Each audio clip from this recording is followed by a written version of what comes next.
Good morning, all. Camelbacktrading.org coming to you this Friday morning, June 10th. We are looking at Window Trader's market profile of SPY IWMN triple Qs. And as the world holds its breath, waiting for that CPI number. Yeah, I'm only kidding. But anyway, we know it's going to affect the market. Market went out yesterday. We blew out of a 8.5-day balance to the downside. Blew right through it, blew through the 20-day moving average. Right now, again, the way we talk about price vacuums, there's a price vacuum on the downside. There's really not much. We have a couple of daily lows, and we have a weekly low, and then we have the yearly low. So depending on how the market reacts to this number, and then again, knowing that the Fed meets on Wednesday, we'll see how much they want to take it down.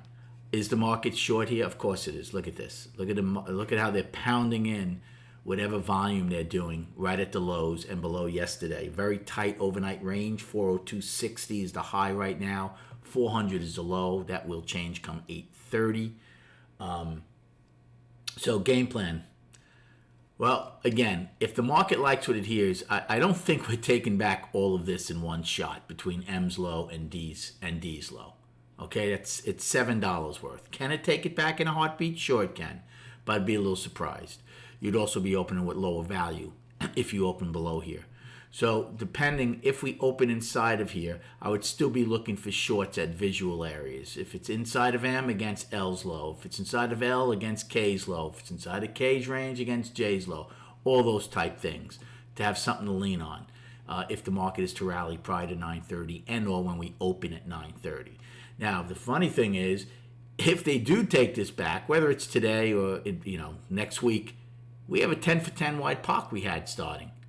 Okay, so any acceptance back into yesterday's range and taking back the trend day, and you would get to that 10 wide POC. Okay, that's one thing. Now, on the flip side, if this market does not like what it hears and continues its downward movement, I gave you all the downside destinations all the way down into the 380s. And again, there's not a lot. There's not a lot. We have a daily low. There's 2 daily lows. There's a 9 wide POC. So again, any kind of tempo, acceleration, and real interest by sellers to get this thing moving, it would not be hard to really push this down.